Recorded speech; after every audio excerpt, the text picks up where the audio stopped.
Hey everybody, Melissa O'Grady here. I've got another video for you today, and this video is my top 5 tips on how to lower your glucose levels if you are a type 2 diabetic eating whole food plant-based, but you're struggling to see results. So I see people struggling every single day and just thinking that this lifestyle is just not for them, it doesn't work for them. And the reality is I see those people making these key mistakes that could really help them get the results that they want.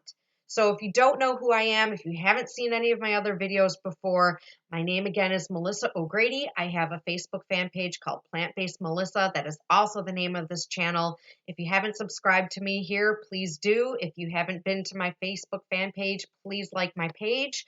I am a type 2 diabetic. I was diagnosed roughly 16 or 17 years ago.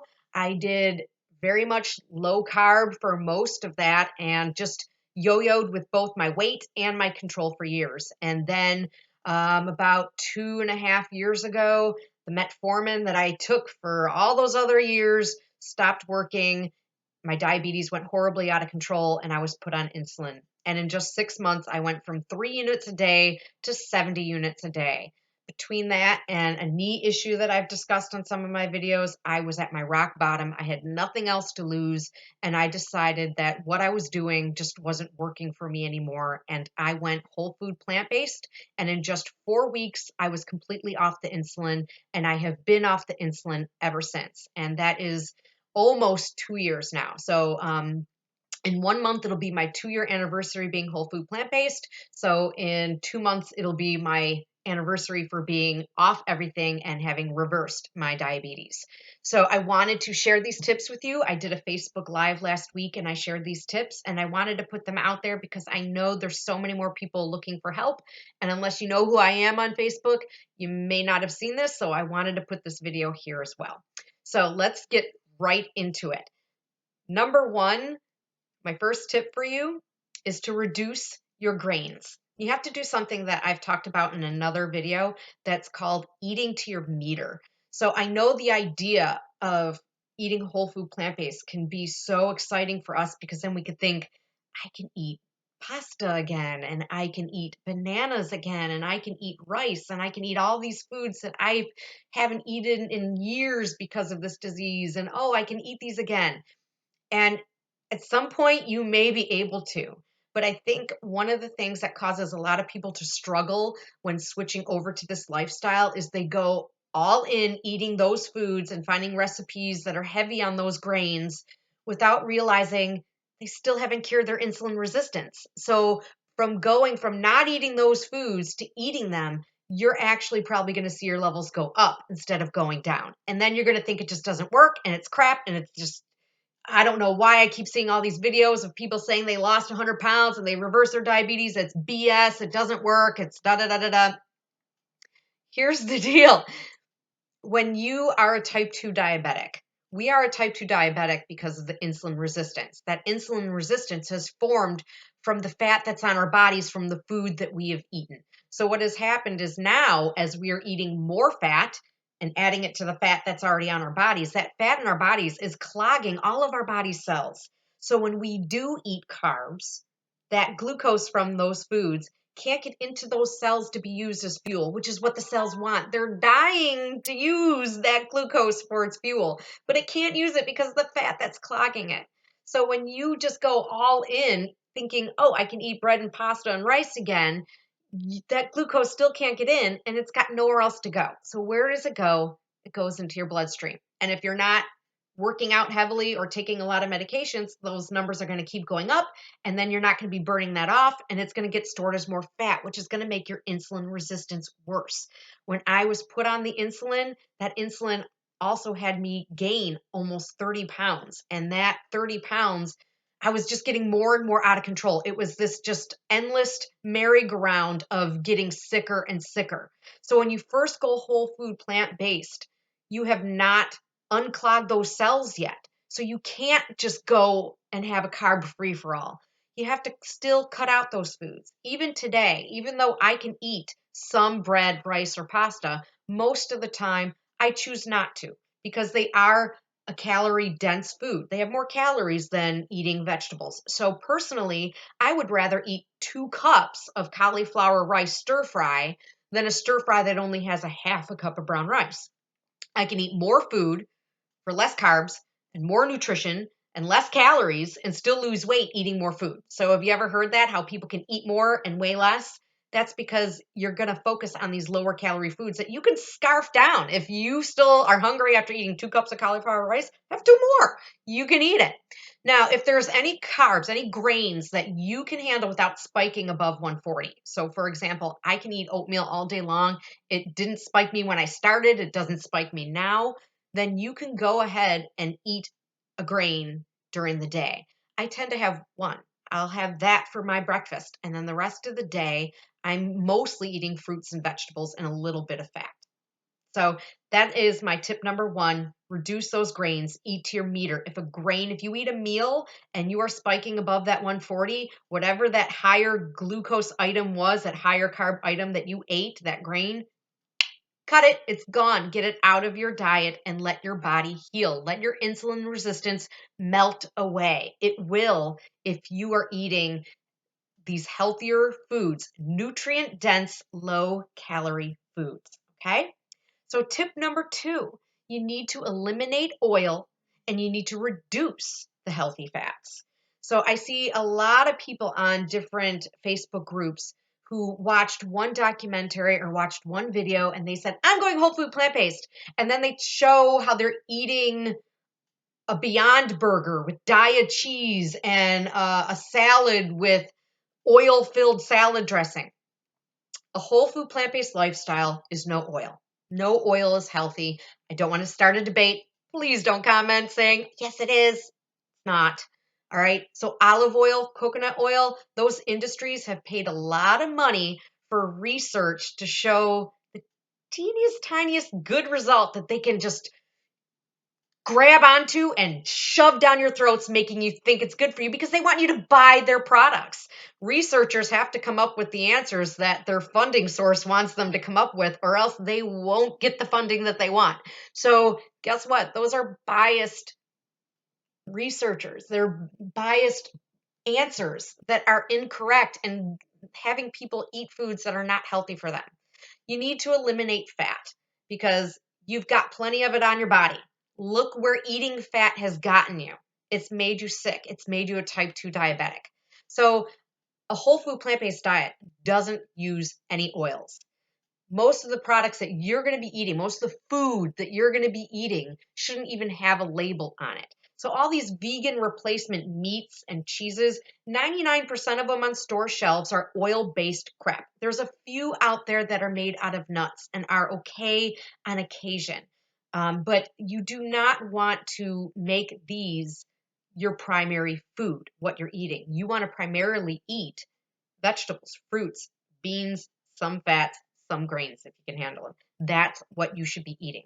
So in part of that, I said reduce fat because you do want to not overdo some of the fats that you're eating because it's just going to make it a more calorie dense meal. It's going to be higher in fat and that fat's going to go right to clogging those cells even more and making the problem worse. But you want some healthy fats in your diet. Obviously, we do need fats for brain health, for overall health. Okay. So I'm talking about a quarter of an avocado a day. I'm talking about maybe a teaspoon of chia seeds and ground flax seeds every day. I don't do the full tablespoon. I do a teaspoon when I have them. I'm talking about 1 to 2 tablespoons of nuts max a day. Usually I prefer walnuts, but sometimes I'll nibble on a few pistachios or a few almonds. So you want to keep it down to a manageable level and a little bit with each meal. So it's like if I'm making overnight oats, I have some chia seeds and I have some walnuts in it. And then if I'm making a salad for my lunch, I have an avocado, a quarter of an avocado in it, and so forth. Okay, which is going to bring me on to tip number 3. Eat raw food every day. You want to eat raw fruits and vegetables every single day. The easiest way to get this in is to have a large salad. Now, my salads are not just garden salad from the salad bar that has just iceberg lettuce that's basically just water and a few little shreds of carrot and then an oil-filled dressing, okay? My salads have spinach and cilantro and spring mix and romaine and collard greens and Swiss chard and all these dark leafy greens. And then I have 10 to 15 different vegetables, tomatoes and cucumbers and carrots and green cabbage and red cabbage and radishes and broccoli and cauliflower. And I will put peas and carrots, or I already said carrots, I mean corn and green beans and asparagus and peppers, red peppers, green peppers, yellow peppers, jalapeno peppers. I will put sometimes pomegranate seeds or strawberries or blueberries. I will put sometimes even some apple pieces in there. I will put chickpeas are my favorite beans in a salad. So I will put about a quarter of a cup of beans in there, sometimes as much as half a cup. Sometimes I put a little bit of walnuts in there. I have a video that shows my recipe for potato carrot cheese. I love using that as a salad dressing. So I'll put a few tablespoons of that on there with a little balsamic vinegar, stir it all up, and I eat it. And I eat a huge portion. You don't have to go light here. You can stuff your face with salad. Every single day, you should be eating raw foods. They are high in nutrients. They are low in calorie. Your body will thank you for it. You will feel more alive. And then when you make them with a lot of different things on there, like I mentioned, it's a color and flavor explosion. You don't get bored with it. I happily eat my salads every day because I crave them and want them. Okay, you still with me? Tip number 4, stop eating after 7 p.m. Your dinner should be your last time that you put food into your mouth at the end of the day. Why? Well, number 1, first of all, that meal should be lower in carb anyways. Like I said, a cauliflower stir fry, veggie lasagna, a large salad, cauliflower walnut taco meat tacos, a homemade veggie burger on lettuce wraps. This is the kind of stuff I eat. Homemade soup with a salad. So yes, you can eat a lot of different food. And most of those foods I mentioned, I have recipes for in my 21-day Kickstart program. So you could take a look at my website, which is linked below if you're interested in learning more about that. But after 7 p.m., cut it off. No more eating. If you feel like you're got that boredom, want to eat in front of the TV, I just make myself a tall ice water and I'll just nibble on the ice if I need to. So what it does is eating after 7 p.m. will let your body process a lot of that glucose before you go to bed. If you've ever suffered from that dawn phenomenon where you wake up and your morning levels are high, it's because you're laying still and you're not burning that energy off and it's just sitting there instead of getting processed and your numbers go up. So if you stop eating by that 7 o'clock cutoff time, you're going to have that dawn phenomenon start getting better and you're going to see better morning numbers, which we all want. Even after I reversed, it took a while for it to get down. And now most mornings I wake up and I'm like in the 80 range. So that's all you got to do is keep going and it will get better as it goes along. All right. So my 5th and final tip for you is not food related. You may not like this one, especially in cold weather like today, but you need to walk every single day. So get a watch, track your steps. If you don't move very often because of issues, hey, I got my knee issues. There's days where the arthritis in my knee is killing me, but I still get up and I still move. Okay. Start with 5,000 steps a day, build up to 7, build up to 8, and try to get to that standard 10,000 steps a day. It can be actually really easy to do, even though you may not think it's easy to do. You know, in the summertime in nice warm weather, it is very typical for me to be in the 16 to 20,000 step range because I just love to get outside. That is my exercise routine, is getting out, walking to the park with my daughter, just taking a walk on our bike path, riding my bike, doing all sorts of things, hiking different trails. Now, let me show you a little something right now. I am just sitting here. It is almost 10:30 in the morning. I haven't left my house other than waiting for the school bus with my kids. And when I'm waiting for the school bus with my kids, we walk in a circle around our driveway. So here it is. It's not even 10:30 yet. It's 10:19 and I have done 3,849 steps. Okay? So I'm already at almost 4,000 steps and I really haven't, the day hasn't even barely started for me yet. So it's going to be very easy to track those steps and get those steps in. Walking is the perfect workout for lowering your glucose levels because it's slow, it's low impact, anyone can do it. When you do high impact exercise, a lot of the times you will have a temporary spike because when you're doing high impact exercise, your body says, hey, we got to release more glucose into our blood to fuel this workout, okay? And then you stop working out. The signal hasn't gotten there yet, so it's still releasing excess glucose into your system, and then your levels rise because now you're not moving. So you can see a temporary rise when you're doing a tougher workout. But walking, when I was first diagnosed and trying to get my levels down all those years ago, I did walk away the pounds videos in my house. And in a half-hour workout, I would see my levels drop up to 100 points in one workout just from walking in my living room. So it is possible for you to get up and do it. I know it's hard when it's super cold out. It's 19 degrees today. I'm not going to go for a walk on the bike path today.